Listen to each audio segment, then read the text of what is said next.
다 함께 사도신경 하시겠습니다. 나는 전능하신 아버지 하나님, 천지의 창조주를 믿습니다. 나는 그의 유일하신 아들, 우리 주 예수 그리스도를 믿습니다.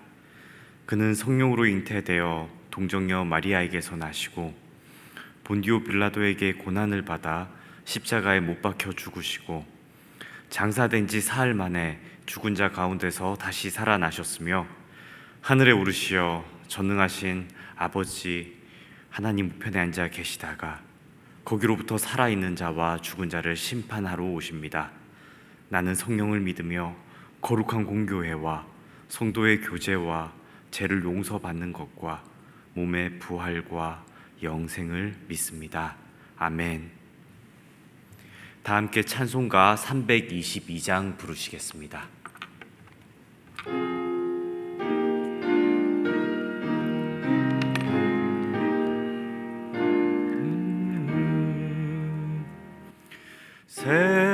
세상에 헛된 신을 버리고 하나님 이름 높여 기리세. 온 천하 백성 모두 나와서 다 같이 하나님만 섬기세. 세상에 헛된 우상 버리고 인간의 모든 부귀영화와 거짓과 불의 모두 버리고 온전히 하나님만 섬기세. 주님의 백성 서로 헤아려 시기와 미움 아주 버리고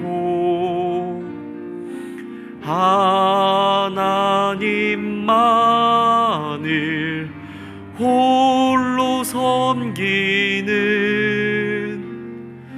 천국을 어서 이뤄 주소서.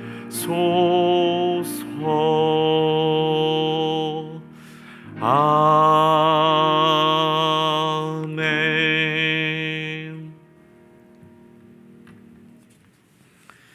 오늘 하나님께서 우리에게 주시는 말씀은 구약성경 출애굽기 38장 21절부터 31절까지의 말씀입니다. 출애굽기 38장 21절부터 31절까지의 말씀을 다 함께 합독하시겠습니다. 성막 곧 증거막을 위하여 레위 사람이 쓴 재료의 물목은 제사장 아론의 아들 이다말이 모세의 명령대로 계산하였으며 유다 지파 훌의 손자요 우리의 아들인 부살렐은 여호와께서 모세에게 명령하신 모든 것을 만들었고 단지파 아이사막의 아들 오홀리압이 그와 함께 하였으니 오홀리압은 재능이 있어서 조각하며 또 청색, 자색, 홍색 실과 가는 배 실로 수놓은 자더라.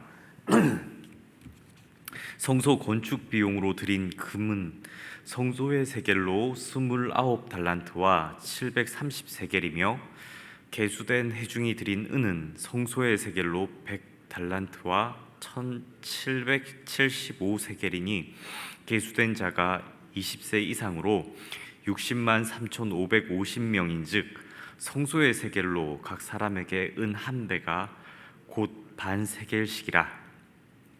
은 100달란트로 성소의 받침과 희장 문의 기둥 받침을 모두 100개를 부어 만들었으니 각 받침마다 한 달란트씩 모두 100달란트요 1775세겔로 기둥 갈고리를 만들고 기둥 머리를 싸고 기둥 가름대를 만들었으며 드린 놋은 70달란트와 2400세겔이라. 이것으로 해망문 기둥 받침과 놋 제단과 놋 그물과 제단의 모든 기구를 만들었으며 뜰 주위의 기둥 받침과 그 희장문의 기둥 받침이며 성막의 모든 말뚝과 뜰 주위의 모든 말뚝을 만들었더라. 아멘. 고린도 교회 안에는 여러 직분과 다양한 재능을 가진 사람들이 있었습니다. 다양한 캐릭터를 가진 사람들이 모여 있다 보니 당연히 이제 여러 사람들이 섞여 있으니까 분쟁이 있습니다.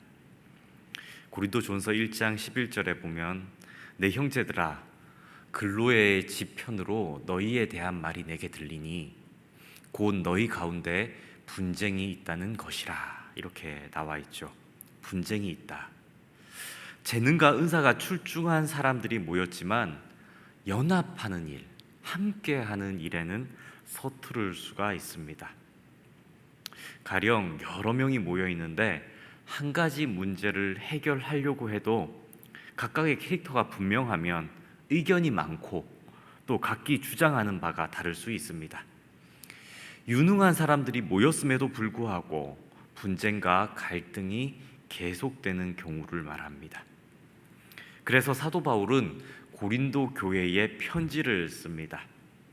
고린도전서 12장 4절에서 7절 말씀인데 제가 봉독해 드리겠습니다.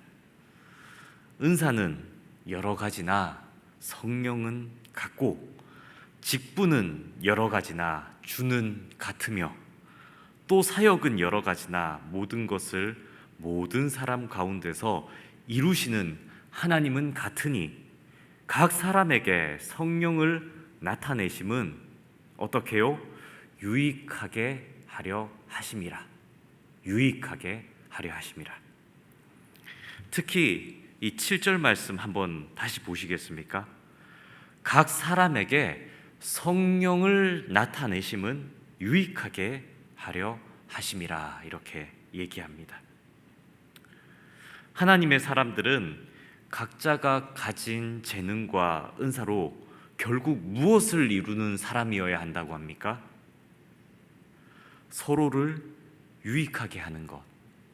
그것이 바로 성령의 사람이라고 사도 바울은 말씀합니다. 서로를 유익하게 하는 사람이 바로 성령의 사람이다. 이렇게 가르쳐 주는 것이죠. 더 나아가서 바울은 재능보다 더 필요한 것이 있는데 그것은 사랑의 마음으로 공동체를 바라보는 그것이라고 가르쳐 줍니다. 사랑의 마음을 갖는 것. 그래서 고린도전서 13장에 바울은 계속해서 이렇게 얘기합니다. 내가 사람의 방언과 천사의 말을 할지라도 사랑이 없으면 소리나는 구리와 울리는 꽹과리가 되고 내가 예언하는 능력이 있어 모든 비밀과 모든 지식을 알고 또 산을 옮길 만한 모든 믿음이 있을지라도 사랑이 없으면 내가 아무것도 아니요 내가 내게 있는 모든 곳으로 구제하고 또 내 몸을 불사르게 내줄지라도 사랑이 없으면 내게 아무 유익이 없느니라. 상대방을 향한 사랑의 마음을 가지고 서로가 서로에게 유익이 되는 사람이 되도록 살으라고 바울은 우리에게 권면합니다. 여기서 사랑이라는 것, 이 사랑이라는 것은 에로스적인 그런 표현이라기보다는 계속 이제 고린도전서 13장에 이렇게 표현하고 있는데요. 여기서 사랑의 태도는 오래 참음, 온유함, 시기하지 않음, 자랑치 않음, 교만하지 않음, 서로 무례히 행치 않음, 또 성내지 않음, 자기의 필요에 따르지 않음 등의 이러한 태도들을 다 얘기하고 있는 것입니다. 고린도 교회는 비록 각자 재능과 은사는 출중했을지 모르나 사랑의 태도로 서로를 대할 수 있는 성숙함이 서로 없었기에 분쟁이 생겼고, 그래서 그 공동체가 어려웠던 것입니다. 이와 반대로 오늘 본문에 성막 짓는 사람들이 나오는데, 이 사람들은 각자에게 부여된 재능들을 잘 선용하여서 성막을 아름답게 만들어 나가는 모습을 오늘 이 출애굽기 38장의 말미에 보여주고 있습니다. 그들은 각자가 서로 자신이 맡은 업무에서 자기만을 높이는 모습을 보이지 않습니다. 그리고 자기의 고집대로 일을 처리하지도 않습니다. 서로가 맡은 바 직분에 따라 서로 신뢰하며 존중하는 모습을 보여줍니다. 이러한 성막 짓는 사람들의 성숙한 모습들, 오늘 본문 속에서는 한 3가지 정도 살피면서 우리 역시도 삶의 자리에서 어떻게 하여서 서로가 유익하게 이렇게 만들지를 한번 나누도록 하겠습니다. 첫 번째, 그들이 가졌던 성숙한 모습은 분명한 기준을 가지고 있었다는 겁니다. 분명한 기준. 오늘 본문 말씀 21절과 22절을 함께 읽겠습니다. 성막 곧 증거막을 위하여 레위 사람이 쓴 재료의 물목은 제사장 아론의 아들 이다말이 모세의 명령대로 계산하였으며, 유다 지파 훌의 손자요 우리의 아들인 부살렐은 여호와께서 모세에게 명령하신 모든 것을 만들었고, 보십시오. 이다말은 모세의 명령대로 계산했고, 부살렐은 여호와께서 모세에게 명령하신 모든 것을 만들었다라고 기록되어 있습니다. 이다말은 성막의 물목을 계산하는 책임자였습니다. 성막을 짓는 일 중에서 이후에 이제 펼쳐지는 절들을 보면 얼마나 많은 물목과 세금들이 거쳐 들어왔고, 또 그 물목들을 어떻게 쓰는지가 쭉 나와 있는데, 이러한 복잡한 일의 담당자로 세워진 사람이 바로 이다말입니다. 아마도 이다말의 재능은 필요한 물품과 물량들을 계산하는 것이었을 거고, 그렇기에 필요한 재능은 자신만의 노하우와 분명한 기준이 있는 사람이었을 겁니다. 그럼에도 불구하고 성경은 이다말이 누구의 명령대로 했다고 합니까? 모세의 명령대로 계산하였고, 이렇게 말씀합니다. 또 부살렐에 대해서 성경은 여러 번 그의 이름을 언급하며 그에 대해서 가르쳐 주기를, 성막에 있는 법궤도, 물두멍도, 성막도, 또 모든 중요한 기물들을 만들어낼 수 있는 유능한 기술을 가진 사람이라고 가르쳐 줍니다. 또 특별히 하나님께서 지명하여 그를 세웠으니 그의 재능이 얼마나 탁월한 사람이었겠습니까? 그럼에도 불구하고 성경은 그의 행동을 이렇게 한 문장으로 얘기하는데, 부살렐은 여호와께서 모세에게 명령하신 모든 것을 만들었다, 이렇게 평가합니다. 이다말과 부살렐은 분명 자신의 직분을 가진 유능한 사람이었고 또 세움받은 사람이었지만, 그들이 그 일을 행하는 기준은, 또 무엇을 해야 하는지는 철저히 지도자 모세를 따르는 사람이었습니다. 어느 조직, 어느 공동체에나 리더가 있습니다. 그리고 그 리더 밑에는 그를 따르는 팔로워들이 있습니다. 리더는 프로젝트의 큰 그림을 사람이고 또 공동체의 비전을 제시하는 사람입니다. 그래서 리더는 그가 제시하는 그림이나 프로젝트의 큰 부분에서 한 영역들을 그의 팔로워들에게 하나 떼어줘서 일을 추진시킵니다. 그런데 한번 생각해 보십시오.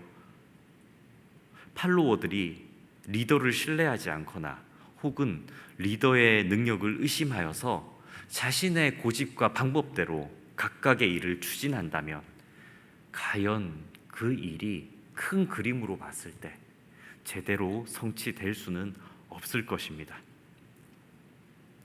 좋은 리더십은 팔로워들에게 신뢰와 존경을 얻는 일이겠지만 우리가 분명히 알아야 할 것은 그런 리더를 만들기 위해서는 좋은 팔로워들의 순전한 순종과 행함이 필요할 것입니다. 우리는 리더의 자리이든 혹은 우리가 팔로워의 자리이든 성경이 말씀하시는 이 가르침에 귀를 기울여 서로에게 유익을 끼치는 사람이 되어야 합니다. 또 성경이 말씀하시는 성숙한 모습 두 번째는 함께 일하는 자세입니다. 함께 일하는 것. 오늘 본문 말씀 23절의 상반절만 한번 함께 보시겠습니다. 단 지파 아히사막의 아들 오홀리압이 그와 함께 하였으니 이렇게 기록되어 있습니다. 여기서 나오는 그와 함께라는 단어들, 이 단어의 성경 원어를 직역해 보면 그리고 그와 더불어입니다. 그러니까 오홀리압이 그리고 그와 더불어 이렇게가 더 정확한 표현이 되는 거죠. 그러니까 오홀리압이 누군가와 함께 하는, 누군가와 더불어 어떠한 일을 한다, 이런 뜻을 가지고 있는 겁니다. 창세기에 보면 하나님께서 아담에게 하와를 만들어 주신 이유가 뭐라고 합니까?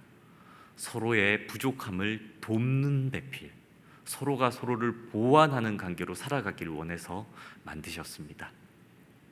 또 출애굽기에 서두에 보면 모세가 자신의 언변 없음을 하나님께 아뢰자 하나님께서는 어떻게 하십니까?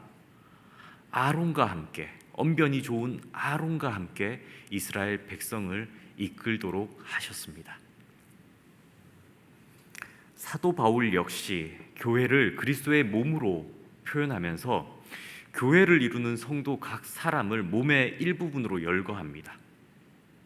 예수 그리스도를 머리 삼아 많은 다양한 캐릭터, 재능과 은사를 가진 사람들을 예수 그리스도의 몸으로 이렇게 비유하면서 몸이 어떻게 해야 한다고 합니까? 서로가 서로를 돕고 섬기는 지체로 살아야 한다고 말씀하죠. 그리고 그와 더불어, 즉 서로 돌본다는 것은 함께하는 다른 이의 능력과 가치를 인정하면서 그의 부족함을 채워준다라는 뜻입니다. 그 누구도 공동체에서 독불 장군이 되거나 혹은 도움만을 구하는 존재가 되는 것을 말하지 않습니다. 그러므로 우리는 우리가 속한 곳에서 서로가 서로를 도울 수 있는 존재의 삶을 살아야 합니다. 그렇다면 여러분들이 속한 공동체, 다양한 공동체가 있을 수 있겠죠. 가장 가깝게는 가정에서 여러분은 어떤 돕는 사람의 역할을 하고 계십니까? 여러분의 일터에서 여러분은 어떠한 돕는 사람의 역할을 하고 계십니까? 혹 교회에서 여러분은 어떤 돕는 역할로 교회를 유익하게 만들고 계십니까? 우리가 속한 공동체에서 어떤 역할을 하고 있고 어떻게 서로에게 유익을 끼치고 있는가를 한번 돌아보아야 할 것입니다. 마지막으로 성숙한 모습 세 번째는 재능을 갖추는 일입니다. 재능, 실력을 겸비하는 일이죠. 오늘 본문 말씀 23절을 다시 한번 보겠습니다. 단지파 아히사막의 아들 오홀리압이 그와 함께 하였으니 오홀리압은 재능이 있어서 조각하며 또 청색, 자색, 홍색 실과 가는 배실로 어떤 사람이라고요? 수놓은 자더라, 이렇게 성경은 가르쳐 줍니다. 오홀리압은 뭐가 있다고 합니까? 재능이 있어서. 우리는 하나님의 은사, 하나님께서 주신 재능, 달란트라고 하면 대부분 천부적으로 받은 것이라고만 여기기 쉽습니다. 그런데 오홀리압이 가진 재능을 한번 보십시오. 어떤 재능을 얘기합니까? 성경 말씀을 그대로 다시 읽어보면 올리압은 재능이 있어서 조각하고 청색, 자색, 홍색 실과 가는 배실로 수 놓는 사람이다 이렇게 얘기하죠. 배실로 수를 놓는 재능을 가진 사람이다 이렇게 얘기합니다. 이것은 천부적으로 지능을 물려받아서 탁월한 천재라 이런 얘기를 하는 게 아니죠. 또 혹은 언변을 타고난 말꾼이다 이렇게 말하는 것도 아닙니다. 힘을 타고난 천하장사라거나 운동신경을 타고난 사람을 의미하는 것도 아니었습니다. 그러니까 이 오홀리압이 가진 재능은 후천적으로 자신의 노력으로 성실하게 만들어낸 결과이죠. 오홀리압은 성실히 자신의 실력을 키움으로 공동체에 유익을 주는 일에 자신이 성실하게 이렇게 키운 실력을 값없이 이렇게 기부하는 사람이었습니다. 이러한 자기 개발의 성숙함으로, 그러니까 공동체 한 무리가 있다면 자신이 실력을 열심히 겸비해서 그 탁월한 실력으로 공동체를 더 이렇게 성장시킴으로 유익을 끼치는 일을 감당했던 것입니다. 우리는 우리가 속한 공동체에서 어떠한 모습으로 살아가고 있습니까? 이 공동체를 위해서 내 실력을 좀 키우고 계십니까? 우리 역시도 우리 공동체 안에서 이러한 성실한 실력을 키우는 일에 열심을 내어야 할 것입니다. 사랑하는 성도 여러분, 우리도 오늘 함께 읽은 성막을 짓는 사람들의 모습과 같이 우리가 속한 영역에서 유익을 끼치고 있는지 아니면 해악을 끼치고 있는지 한번 돌아보길 원합니다. 우리가 속한 공동체는 가정이나 일터 혹은 교회, 우리가 있는, 우리가 가는 모든 모임을 얘기합니다. 우리는 그 무리 안에서, 그 모임 안에서 어떤 사람입니까? 어쩌면 공동체 안에서 한 팀, 우리는 같은 편, 같이 하나님 나라를 바라봐야 하는 그런 지향점을 가진 사람들임에도 불구하고 또 하나님께서 묶어주신 일터와 직장 혹은 가정에서 한 곳을 향해 사랑하며 나가야 하는 존재임에도 불구하고 다른 이의 무능을 지적하고 자신의 주장만을 고집하고 자신은 실력을 갖추고 있지 않으면서 리더를 무시하는 교만의 모습을 보이고 있지는 않으십니까? 작금의 자본주의 시대는 장점도 많지만 극단적인 단점 또한 가지고 있습니다. 자본주의는 서로가 서로를 경쟁하게 만들고 또 개인만을 중시하는 사회 풍조를 만드므로 개인의 이기심을 갖게 하는 사회입니다. 이게 자본주의가 가지는 극단적인 단점이죠. 결국 그것은 사회와 공동체를 황폐화시키게 됩니다. 한번 잘 생각해 보십시오. 자본주의 사회, 약육강식, 경쟁의 사회, 그 논리 속에서는 타인을 볼 때 잘 되는 사람들을 만나면 함께 기뻐해 주지 못합니다. 또 우는 이를 만나도 자신의 것을 나누어 줄 수도 없습니다. 왜냐하면 이기적이어야 잘 사는 사회가 되기 때문입니다. 이러한 현상이 오늘날 우리가 살아가는 자본주의 세상이고 그 가치관에 우리가 물들어 살다 보면 공동체를 유익하게 하기는커녕 이기적인 우리의 모습으로 오히려 공동체를 망가뜨릴 수가 있습니다. 우리는 오늘 성경 말씀처럼 서로가 유익을 끼치고 살아가는, 그래서 내가 속한 공동체는 그러한 모습인지 아닌지 우리 자신의 모습을 통해 한번 돌아보아야 할 것입니다. 성막을 짓는 이들의 모습을 함께 묵상한 우리들은 예수 그리스도의 사랑과 자비하심을 닮아서 좀 부족하더라도 서로가 도와주고 자신이 좀 탁월한 부분들이 있다면 아낌없이 내어줌으로 서로가 서로에게 유익함을 끼치는 성숙한 그리스도인의 모습으로 살아가는 우리들이 되기를 주님의 이름으로 축복합니다. 아멘. 기도하시겠습니다.